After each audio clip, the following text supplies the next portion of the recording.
Hi guys, this is Hero, and today I'm going to be going over why you should ideally wake up 2 hours before the sunrise about, okay? And I'm also going to be tying this into sun timings throughout the day on any given day, okay?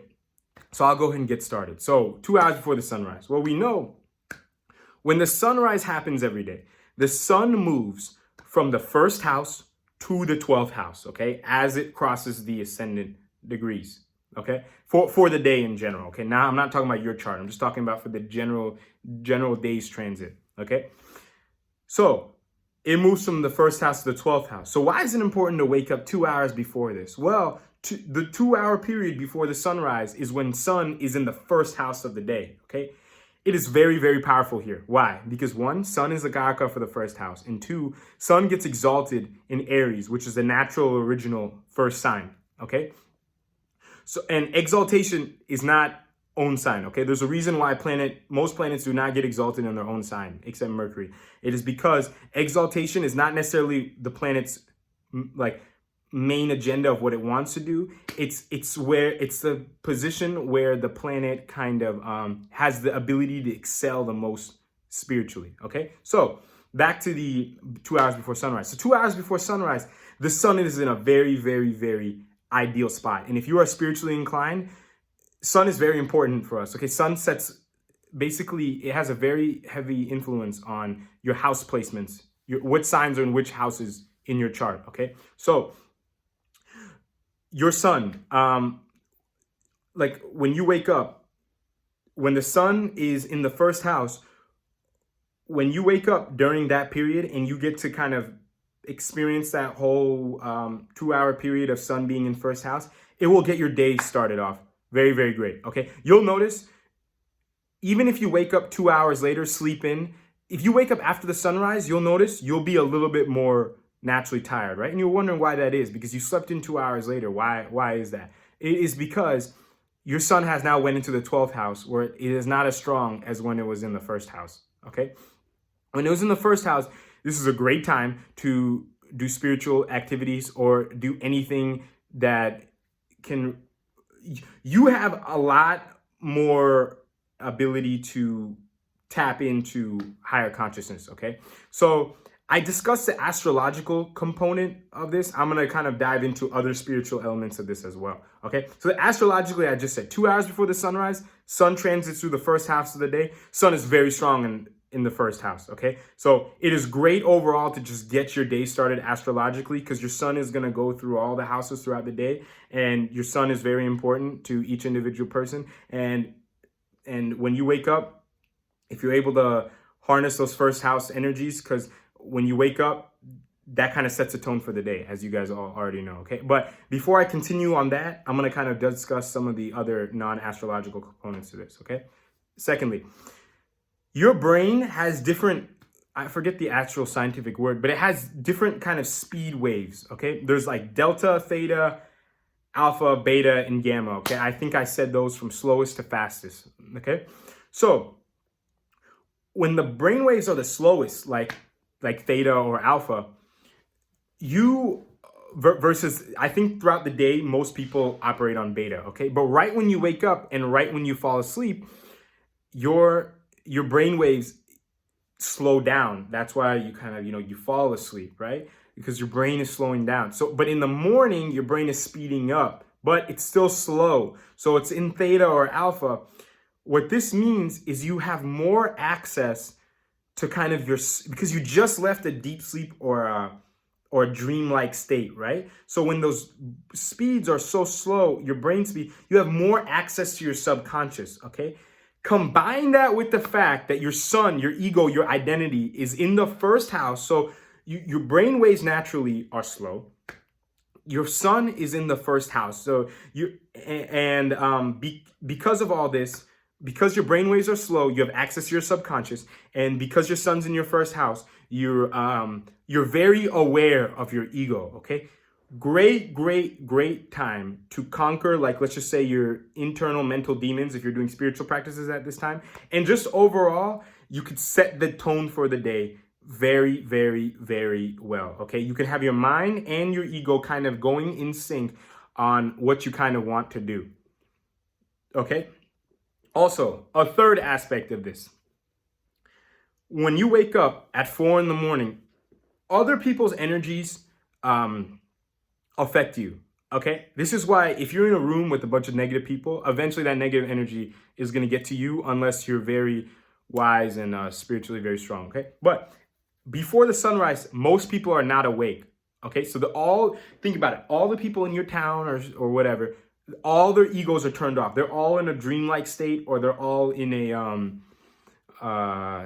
a dreamlike state or deep sleep, something. They're either sleeping, so their negative energies are not affecting you as much, or if they are awake, their sun is in their first house as well.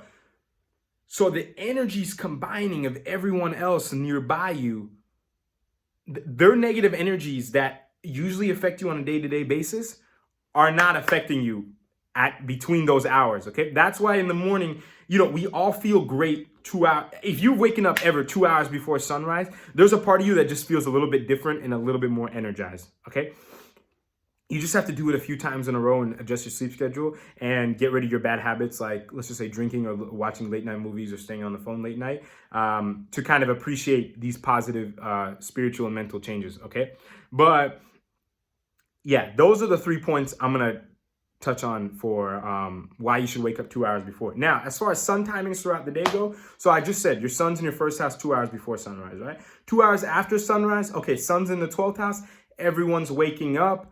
Sun is not a huge fan of 12th house, right? So it's like everyone's kind of energies of just, oh man, I got to get to work, or I got to do this, I got to do that.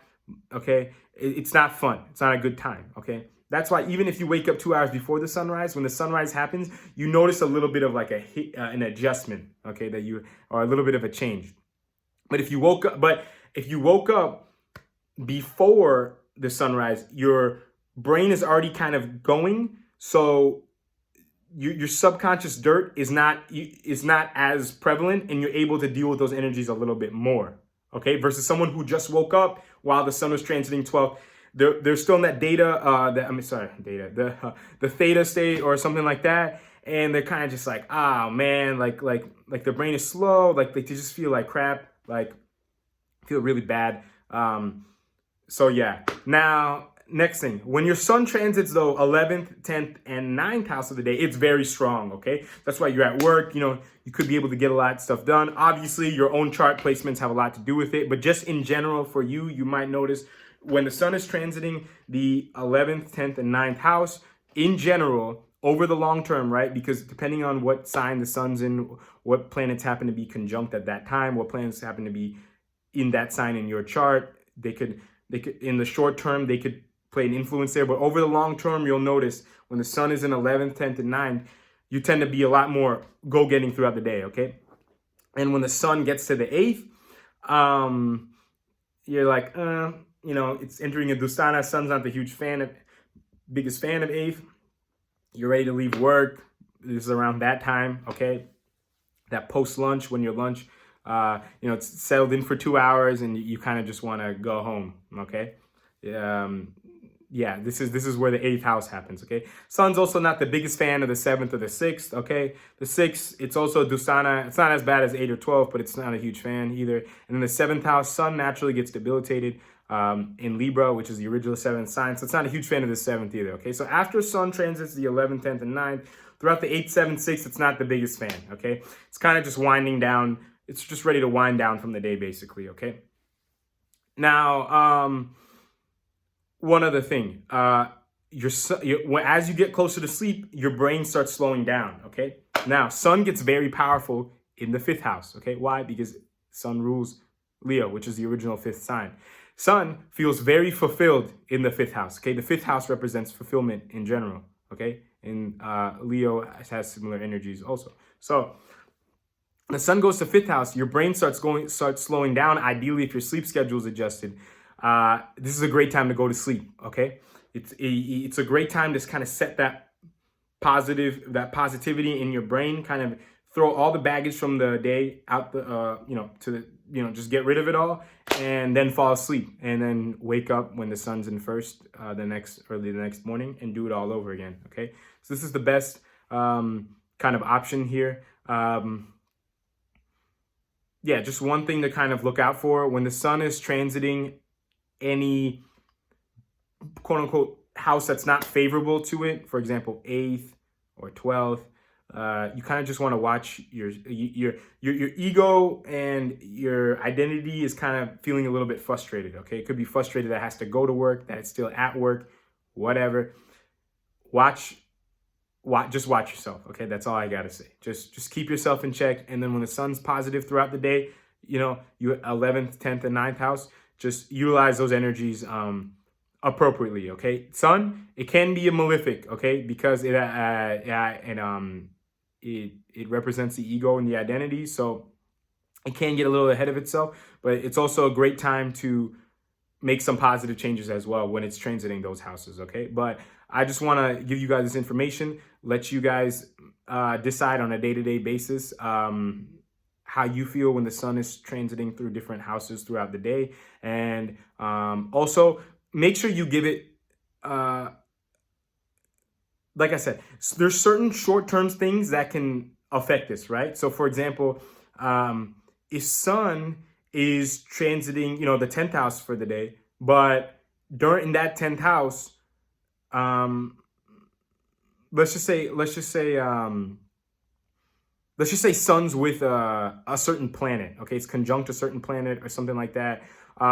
It's gonna impact it. It's gonna impact how the sun's energies are for the day. Okay, same thing. If you have something in your chart that that could possibly influence this as well, that also is something that you need to look out for. Okay, so current transits that are going on that are affecting the sun, and things in your chart that also are affecting the sun's current transit right now. Okay, these are two things you also want to look out for when it comes to anything I talked about in this video. But like I said, those are just more short-term things because the sun moves pretty quickly. Over the long term, you'll be able to resonate with the stuff that I've discussed in this video. Okay, so if you have any questions or comments, let me know. And thanks for watching. Talk to you guys later. Thank you.